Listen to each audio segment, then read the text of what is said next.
So ఇప్పుడు కాంగ్రెస్ ప్రభుత్వం వచ్చి 23 నెలలు అవుతుంది సార్. అంటే గత 10 సంవత్సరాల బీఆర్ఎస్ పాలన ఎట్లున్నది, ఈ 23 నెలల కాంగ్రెస్ పాలన ఎట్లున్నదంటే ఏం చెప్తారు? 90% జనము బాపు రావాలి ఎందుకంటే ఈ 23 నెలల్లో 6 గ్యారంటీలు ఇవన్నీ చెప్పి మోసం చేసి ఓటు దండుకొని ఈరోజు చేతులు లేబట్టి కూర్చునే పరిస్థితి ఉంది. మేమేమైతే 6 గ్యారంటీలు ఇచ్చినామో ప్రతి ఒక్కటి కూడా అమలు చేసినాము. ఆ లేడీస్కి ఫ్రీ బస్ ఇస్తున్నాము, అర్హులైన ప్రతి ఒక్కరికి డబుల్ బెడ్రూమ్ ఇస్తున్నాము. గత ప్రభుత్వంలో కేసీఆర్ గారు రేషన్ కార్డులే ఇవ్వలేదు, మేము రేషన్ కార్డులు ఇచ్చినాము మా గవర్నమెంట్ వచ్చినాక. ఆ జమాన్లో కూడా వాళ్ళు 11 లక్షల రేషన్ కార్డు ఇచ్చారు తెలంగాణ ప్రభుత్వంలో 10 ఏళ్ళ. కేసీఆర్ స్కీములు ఏవైతున్నాయో అన్ని ఎత్తేసారు. నిరుద్యోగుల వెనకాల ఏదో ఒక పార్టీ ఉండి నిరుద్యోగులను రెచ్చగొట్టే ప్రయత్నం చేస్తున్నారు. మేము మా ప్రభుత్వం వచ్చిన తర్వాత 70,000 ఉద్యోగాలు ఇచ్చినాం మేము అని సీతక్క అంటుంది. నోటిఫికేషన్ వేయాలి, వాళ్ళు ఎగ్జామ్ రాయాలి, అవన్నీ చేసిన తర్వాత కదా ఈయన ఇచ్చేది పత్రాలు. ఆయన రాగానే ఏమి ఇచ్చాడు, ఆయన పెట్టాడా? కేసీఆర్ తయారు చేసిన దాన్ని పత్రాలు ఇచ్చాడు. బీసీలకు కేసీఆర్ ప్రభుత్వంలో అన్యాయం జరిగింది. ఇప్పుడు మా ప్రభుత్వం వచ్చిన తర్వాత మేము బీసీలకు ఖచ్చితంగా 42 రిజర్వేషన్ చేస్తాము, మా ప్రభుత్వంలోనే బీసీలకు న్యాయం జరుగుతుందని రేవంత్ రెడ్డి అంటున్నారు. ఓటు దండుకోవాలి, మళ్ళా మోసం ఎట్లా మోసం చేసామో ఆ మోసం మాటలు చెప్పి మోసంతో గెలవాలని ఉద్దేశం తప్ప ఆయనకు బీసీల మీద ప్రేమ లేదు. కాంగ్రెస్ ప్రభుత్వం వచ్చిన వెంటనే హైడ్రా మీద పడింది. ఇప్పుడు జూబ్లీహిల్స్లో ప్రధానంగా చూసుకుంటే చాలామంది హైడ్రా వల్ల నష్టపోయిన జనాలు ఎక్కువ.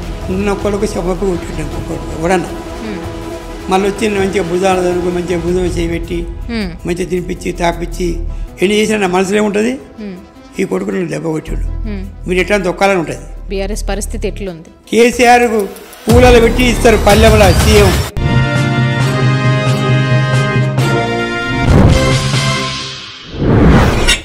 నమస్తే, వెల్కమ్ టు సోషల్ పోస్ట్. నేను మౌనిక. ప్రస్తుతం మనతో బీఆర్ఎస్ రాష్ట్ర నాయకులు పాసం గోపాల్ రెడ్డి గారు ఉన్నారు. సార్తో మాట్లాడదాం. సార్ నమస్కారం. సార్ ఎలా ఉన్నారు? సార్ బాగానే ఉన్నాం మేడం.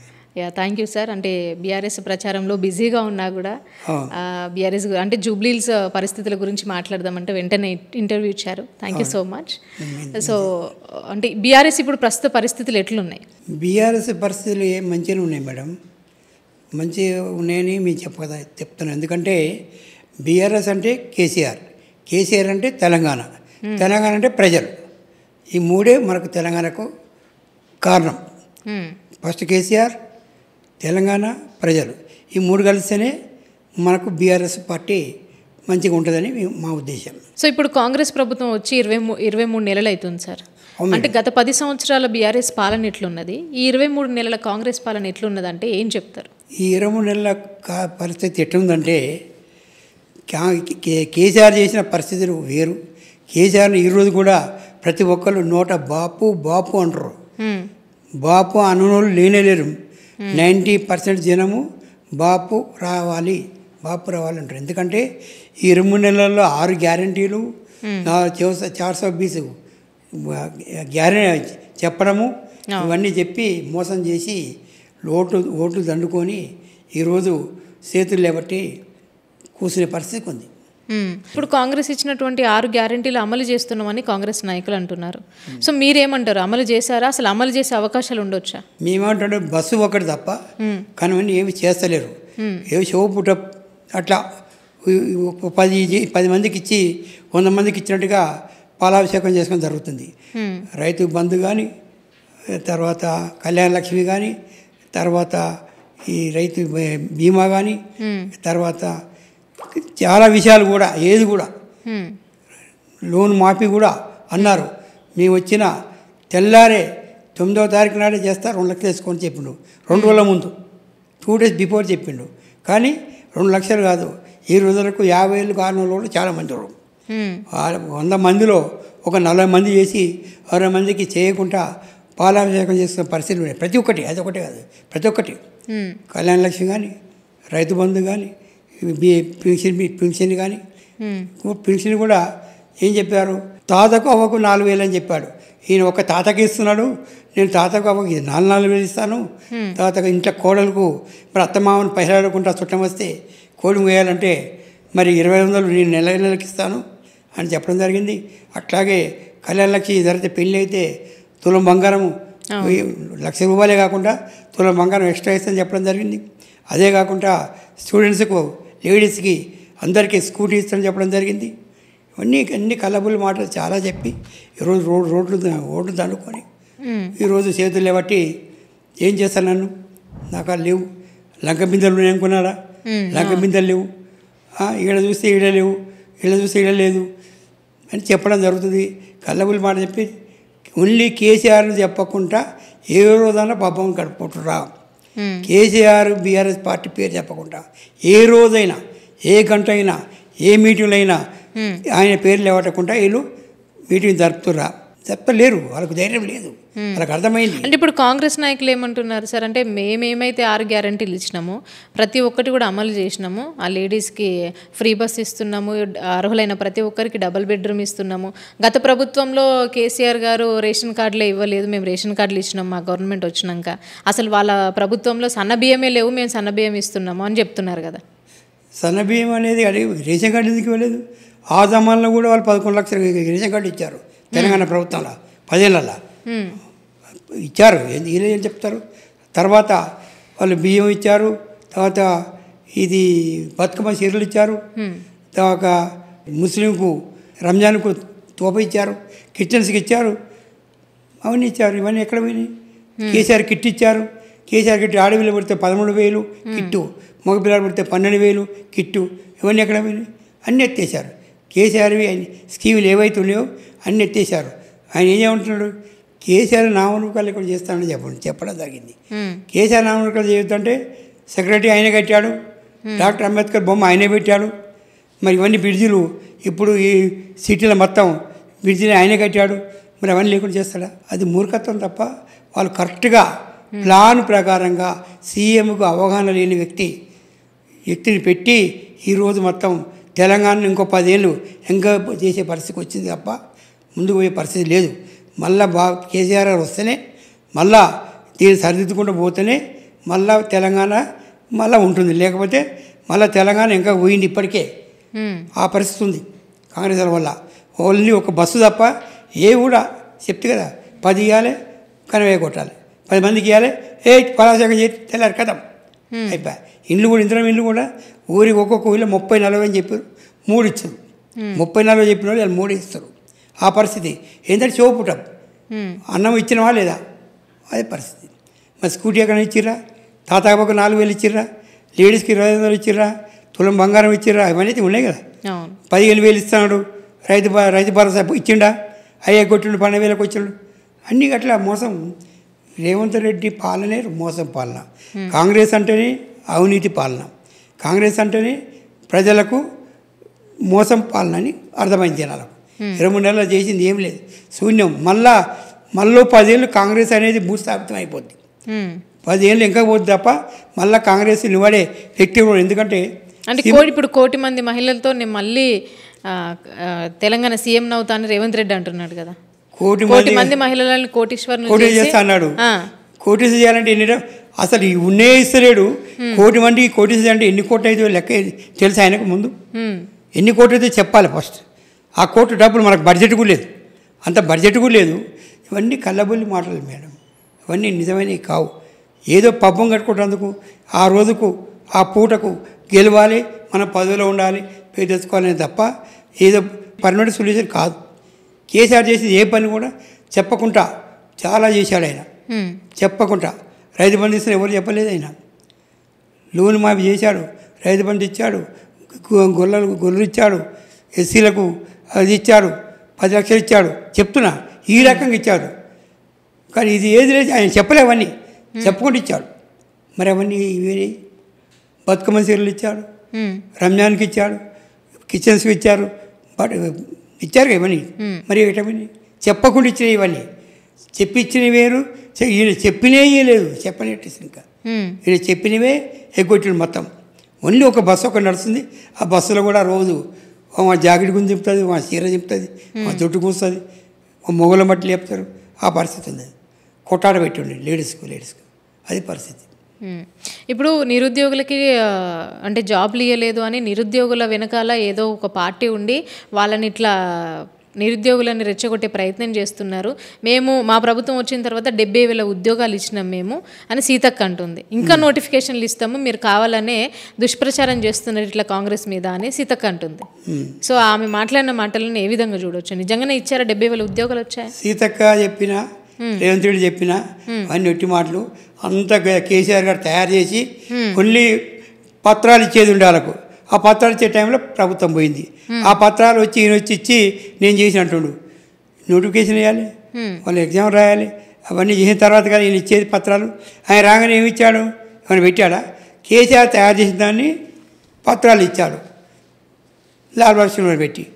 అది దాని జాబ్ ఎట్లా అంటే ఆయన ఎట్లంటారు? కేసీఆర్ ప్రభుత్వమే. అది తప్పు. అదొకటే కాదు, బ్రిడ్జిలు కూడా కేసీఆర్ అన్నీ కట్టి కొన్ని ఓపెన్ కానీ ఉంటే ఈయన మరి రిబ్బన్ కటింగ్ చేశాడు, నేనే చేసినట్టున్నాడు. అన్నీ కేసీఆర్ అయ్యి ఈరోజు కూడా తప్పది. వాళ్ళు ఏది ఇవ్వలేదు, ఏది ఇవ్వరు కూడా. నిరుద్యోగులు అంటే ఈ పార్టీ అవసరం లేదు. వాళ్ళు నిరుద్యోగులు అనుకుంటే ఏమైనా చేయగలరు. ఎందుకంటే వాళ్ళు చదువుకున్నారు, ఎడ్యుకేటర్స్, వాళ్ళకి అన్ని తెలుగులు ఉన్నాయి, వాళ్ళకి మాట్లాడే తెలుగు ఉంది, వాళ్ళు చేసే ధైర్యం ఉంటుంది. ఏది మంచి ఏది చెడు ఆలోచించేది నిరుద్యోగులు. వాళ్ళకు పార్టీ ఏ పార్టీ వెనుకగా అది ఏంటంటే వాళ్ళు ఏదో ఏమంటారు కదా, ఇది ఏం చేయలేక పార్టీ మీద నిబంధన పెడతారు. తప్పది. బీసీలకు కేసీఆర్ ప్రభుత్వంలో అన్యాయం జరిగింది. ఇప్పుడు మా ప్రభుత్వం వచ్చిన తర్వాత మేము బీసీలకు ఖచ్చితంగా 42 రిజర్వేషన్ చేస్తాము, మా ప్రభుత్వంలోనే బీసీలకు న్యాయం జరుగుతుందని రేవంత్ రెడ్డి అంటున్నారు. 42% అనేది చట్టం ఉండాలి. మాటలు మస్తు చెప్పొచ్చు, 50% ఉండదు. కాదు, చట్టం ఏమున్నది మనకు? చట్ట ప్రకారంగా తప్పి ఎవరూ చేయలేరు. అది తెలుసు ఆయనకు, తెలియదని కాదు. ఏదో బీసీలను లోపరుచుకోవాలి, ఓటు దండుకోవాలి, మళ్ళా మోసం ఎట్లా మోసం చేసినామో ఆ మోసం మాటలు చెప్పి మోసంతో గెలవాలని ఉద్దేశం తప్ప ఆయనకు బీసీల మీద ప్రేమ లేదు. బీసీల మీద ప్రేమ ఉంటే మరి ఇవాళ చూడు ఏం చేసి ఎంతమంది బీసీలు ఉండరు, ఎంతమంది బీసీలు మినిస్టర్లు అయ్యారు, ఎంతమంది బీసీలకైనా ప్రాధాన్యత ఇచ్చిండు. బీసీ సీఎం చేయొచ్చుగా. బీసీల ప్రేమ ఉంటే రాహుల్ గాంధీ బీసీ సీఎం చేయొచ్చుగా. కోచింగ్ చేసారు, బీసీ లేరా? మరి ఇది లేదు. ఇవన్నీ పబ్బం కట్టుకోవడం తప్ప పబ్బం నడపడానికి తప్ప వాళ్ళు చేసే విధానం కాదు. వాళ్ళ మనసు లేదు. బీసీలు మోసం చేస్తారు, వాళ్ళు ఓటు దానుకోవాలని చూస్తారు. కానీ బీసీలు కూడా చాలా తెలియకలోళ్ళు. బీసీలు కూడా అర్థమైంది కదా. ఈయన అన్ని కలబుల్ మాటలు చెప్పి హైకోర్టు తిప్పి సుప్రీంకోర్టు తిప్పి ఇది చేసి అది చేసి మేము చేయబోయినాం కానీ కాలేదు, వీళ్ళంతా అడ్డమయ్యారు, బీజేపీ వాళ్ళు బీఆర్ఎస్లు అడ్డమయ్యారు మాకు, లేకపోతే వచ్చేదని చెప్పండి పబ్బం చేసుకుంటుంది. కానీ వాళ్ళు చెప్తారు తప్ప నిజానికి వాళ్ళు కరెక్ట్ కాదు. సరే, ఇప్పుడు అజారుద్దీన్ గారికి మంత్రి పదవి ఇవ్వడం ఏ విధంగా చూడొచ్చు? వాళ్ళ సర్వే ఏముందంటే జూబ్లీ హిల్స్లో గెలము హస్తం గుర్తు, హస్తం గతం అయిపోతుంది, హస్తం పోతుంది. కాబట్టి దీన్ని ఎట్లా కాపాడుకోవాలనేది సర్వే ఉంది. ఎందుకంటే ముస్లిం ఓటు మనకు అనే పరిస్థితి లేదు. కాబట్టి ఈ ముస్లిం ఓట్లు లేకపోతే మనం గెలవం. ఎట్లా చేయాలి, ఎన్ని పైసలు పెట్టే గెలిచే పరిస్థితి లేదు. కాబట్టి ఎవరికో వాళ్ళకు అజారుద్దీన్ ఎమ్మెల్యే అడిగితే ఈయనోడు ఈరోజు అజారుద్దీన్ ప్రేమ కలిగి అజారుద్దీన్కి మంత్రి పదవి ఇచ్చి ఎమ్మెల్సీ ఇస్తామనే మాట వచ్చిందంటే మామూలు మాట కాదు. వాళ్ళకు ధైర్యం కోల్పోయారు. ఓడిపోతామనే ఉదయంతోనే ఈరోజు అజారుద్దీన్కు మంత్రి పదవి కానీ ఎమ్మెల్సీ కానీ ఇచ్చే పరిస్థితి ఏర్పడేది. ఓడిపోతే వాళ్ళే డిక్లేర్ చేసుకోరు, మనం చెప్పేది కాదు. ప్రస్తుతం జూబ్లీహిల్స్లో మీరు ప్రచారం చేస్తున్నారు కాబట్టి జూబ్లీహిల్స్ పరిస్థితి ఏంటంటే ఏం చెప్తారు సార్? జూబ్లీహిల్స్ పరిస్థితి ఏమి లేదు. కారు గుర్తు ఉండి కారు గుర్తు కంపల్సరీ గెలుస్తుంది. 75,000 మీద గెలుస్తుంది మేము చెప్తున్నాం మా సర్వేలో. ఎక్కువనే కానీ తక్కువ అయితే ఉండదు. ఇప్పుడు గోపీనాథ్ గారు ఉన్నప్పుడు ఆయన 3 సంవత్సరాలు ఎమ్మెల్యేగా ఉన్నారు. సో అక్కడ అభివృద్ధి ఎట్లున్నదంటే ఏం చెప్తున్నారు జనాలు? ఆయన ఉన్నప్పుడు మంచిగా చెప్తున్నారు. గోపీనాథ్ ఉన్నప్పుడు ఈ రోడ్లు కానీ అక్కడ ఏ కానీ ప్రతి ఒక్క మోరి కానీ ప్రతిదీ కరెంటు కానీ ప్రతిదీ కూడా కొంతమందికి ఇల్లు కానీ చాలా వరకు చేసినని చెప్తున్నారు. గల్లీ చెప్తున్నారు మాకు మంచి వ్యక్తి అయినా అందుకే ఆయనకే ఓటేస్తామని చెప్తున్నారు. కానీ ఈ రౌడీ దగ్గర పోయి భయపడిస్తారు. వాళ్ళని భయపడిచ్చి ఏం చేస్తారు, కొంతమంది నాయకులను భయపడిచ్చి ఎమ్మడి తిప్పుకొని అర్రే బే మా దాంట్లో కలిసిపోయారని చెప్తారు. కానీ అవన్నీ బట్టి కళ్ళబొల్లి మాటలు. నవీన్ యాదవ్ కూడా అంటే ఈ జూబ్లీహిల్స్ ప్రాంతం అనేది నా ప్రాంతము, ఇక్కడ జనాలంతా నా జనాలు, ఇక్కడ నా మీద లేనిపోని అన్నీ చెప్తున్నారు, అట్లా చేస్తే మాత్రం మీరు ఈ గల్లీ కూడా దాటలేరు అనేసి మాట్లాడుతున్నారు. అది కూడా ఇది టీఆర్ఎస్ ప్రభుత్వం. ఇంతకుముందు తెలంగాణ ఇది మనది, కేసీఆర్ మనది. కేసీఆర్ తెలంగాణ తెచ్చింది కాబట్టి అందరికి హక్కు ఉంది, ఆయన ఒక్కరి సొంతం కాదు ఇది. జూబ్లీస్ కాదు, తెలంగాణ కూడా ఎవరి సొంతం కాదు, అందరి ప్రజది అందరి హక్కు ఉంది. వాడి దమ్ము లేక అవన్నీ ఓడిపోతానని చెప్పి అవన్నీ చెప్తుండు. గెలుస్తుంటాడు అట్లా ఉండడు. గెలుస్తున్న వ్యక్తి మంచిగా సామరస్యంగా మాట్లాడుకొని ఉంటాడు. కానీ ఓడిపోతాను డిసైడ్ అయింది కాబట్టి అటు చెప్తున్నాను ఆయన. ఇప్పుడు ఆయనే చెప్తున్నారు కదా 1,00,000 మెజారిటీతో నేను ఇక్కడ ఖచ్చితంగా గెలుస్తాను. మేము చెప్తున్నాం 75 లక్షల మీద గెలిస్తే మేము చెప్తున్నాం. మా సర్వేలో మేము తిరుగుతున్నాం కాబట్టి ప్రజలలో ఉండే మాటలు వాళ్ళ హృదయంలో ఏముందో మేము చెప్తున్నాం. సరే ఇప్పుడు అక్కడ జూబ్లీహిల్స్ జనాలకి ఏం చెప్తారు మీరు? మేమా మళ్ళీ ఇక ఈ పార్టీ నుంచి మా పార్టీ నుంచి గోపీనాథ్ గారు సార్ ఎట్లా చేశాడో అలాగనే ఈ మేడం కూడా అట్టే చేస్తుంది. మా వీళ్ళమ్మడి కేసీఆర్ గారు హరీష్ గారు ఉండి ఏం తక్కువ ఏమున్నా లోపాలు ఉంటే ఆమెతో చేపిస్తామని చెప్తున్నాం. గోపీనాథ్ సార్ ఉన్నట్టు చేపిస్తామని చెప్తున్నాం. ఇంకో తర్వాత 3 ఏళ్ళు అయితే మన ప్రభుత్వం వస్తుంది, మళ్ళీ 3 ఏళ్ళు మన ప్రభుత్వం వస్తుంది, మళ్ళీ మనమే వస్తాం. మీకు అన్నీ ఏవి లోటుపాటు ఉన్నా చేస్తామని చెప్తున్నాం. ఓకే. మీరు ఎన్ని సంవత్సరాలు అవుతుంది సార్ బీఆర్ఎస్ పార్టీలోకి వచ్చి? నేను 13 ఏళ్ళు అవుతుంది మేడం. 13 సంవత్సరాల జిల్లా ఉన్నాం. అంతకుముందు తెలుగుదేశం సిపిఐలో ఉన్నా, జనతా పార్టీలో ఉన్నా, తెలుగుదేశంలో ఉన్నా, బీఆర్ఎస్లో ఉన్నా. ఇప్పుడు ఎట్లుంది అక్కడ లోపల బీఆర్ఎస్ పరిస్థితి ఎట్లుంది? వచ్చేసారి కేసీఆర్కు పూలలో పెట్టి ఇస్తారు పల్లెంలో సీఎం కేసీఆర్కు, అది పరిస్థితి ఉంది.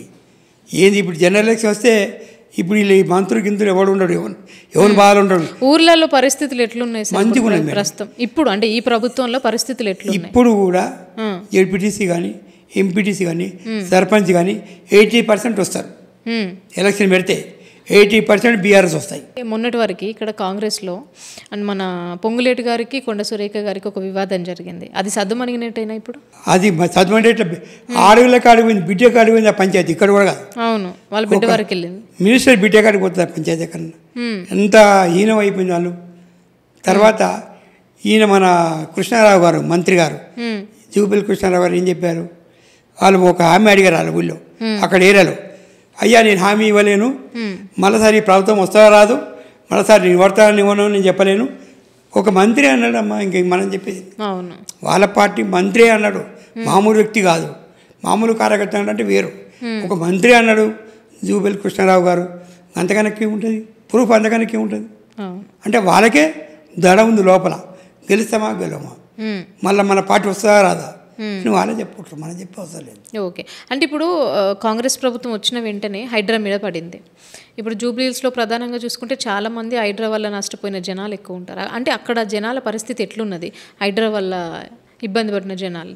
నేను ఒకటి చెప్తున్నా, నిన్న ఒక్కడికి చెప్పి కొట్టింటాం ఒకడు ఎవడన్నా, మళ్ళీ వచ్చి మంచిగా భుజాలు దనుకు మంచిగా భుజం చేయబెట్టి మంచిగా తినిపించి తాపించి ఎన్ని చేసినా నా మనసులో ఏముంటుంది, ఈ కొడుకు నన్ను దెబ్బ కొట్టిండు, మీరు ఎట్లా తొక్కాలని ఉంటుంది. హైడ్రా చేసినోడు అయినా, మూసిన జోలికి వెళ్ళినా, యూనివర్సిటీ జైలుకి వెళ్ళినా వాళ్ళందరూ మనసులో ఉంటుంది. పైన చెప్పకపోవచ్చు, ఎందుకంటే ఎందుకని ఎక్కడ దెబ్బ కొట్టాలనో వాళ్ళు దెబ్బ కొట్టేది ఎక్కడ, ఎదురు మనిషిని కొట్టలేరు, ఓటు ద్వారా దెబ్బ కొట్టగలరు, కొడతారు. ఓకే. అంటే ఈ ప్రచారంలో గోపీనాథ్ వాళ్ళ పిల్లలు తిరుగుతుంటే ఆ పిల్లల మీద కేసులు పెట్టడము, కొంచెం ఇబ్బందులు పెట్టడము, ఇవన్నీ చూస్తుంటే ఎట్లా అనిపిస్తుంది? ఇప్పుడు మొన్న వాళ్ళ భార్య సునీత గారు కూడా ఒక ప్రచారంలో మాట్లాడుతూ ఉంటే అంటే ఏడ్చిన సందర్భాన్ని కూడా పొన్నం ప్రభాకర్ గారు ఇదంతా కేసీఆర్ ఆడిస్తున్నటువంటి సింపతి డ్రామా అనడం ఎట్లా చూడవచ్చు అసలు? అది మనం చెప్పేది కాదు, వాళ్ళ పార్టీ ఎమ్మెల్యే రాజగోపాల్ గారు ఇచ్చారు ఇంటర్వ్యూ, ఒక ఆడవిల్లని అట్లా ఏడిపియకూడదు, మనకు కరెక్ట్ కాదు, మన పార్టీ పద్ధతి కాదు, రేపు మనకు కూడా రావచ్చు అట్లా, మన ఆడవిల్ల అట్నే ఉంటుంది. వాళ్ళ పార్టీ వాళ్ళు చెప్పారు, మనం చెప్పే అవసరం లేదు. వాళ్ళ పార్టీ వ్యక్తి డైరెక్ట్ ఇచ్చారా సోషల్ మీడియాలో, అంతకనక మనం చెప్పేది ఏముంటుంది అంటే అర్థం చేసుకోవాలి వాళ్ళు కాంగ్రెస్ వాళ్ళు ఎట్లా ఘోరం ఉందో వాళ్ళ పరిస్థితి. సో ప్రస్తుతం ఈ రోజు వరకు అయితే జూబ్లీహిల్స్ పరిస్థితి ఎట్లుంది సార్? అంటే మీరు ప్రచారం చేస్తారు కదా, ఎట్లుంది? మంచిగానే ఉంటుంది వీళ్ళు చెప్తిగా, వాళ్ళు 75 నుంచి 1,00,000 వరకు మెజారిటీ ఉంటుంది. మేము మా అవగాహన సర్వే కూడా అట్లుంది. ఎన్ని జిమ్మిక్కులు చేసినా, ఎన్ని బెదిరింపులు చేసినా జనాలు ఒకసారి లేడీస్లు ఇంకోటి చెప్తున్నా, ఈరోజు కాంగ్రెస్ వచ్చిందంటే కూడా స్త్రీ వల్లనే వచ్చింది. స్త్రీ అనుకుంటేనే కాంగ్రెస్ వచ్చింది, రేపు స్త్రీలు అనుకుంటేనే కాంగ్రెస్ పోతుంది, మళ్ళీ బీఆర్ఎస్ వస్తుంది. Okay. Thank you so much sir. అంటే ఈ ప్రచారంలో బిజీగా ఉన్నా కూడా అడగగానే ఇంటర్వ్యూ ఇచ్చారు. Thank you. నమస్తే మేడం, థ్యాంక్ యూ.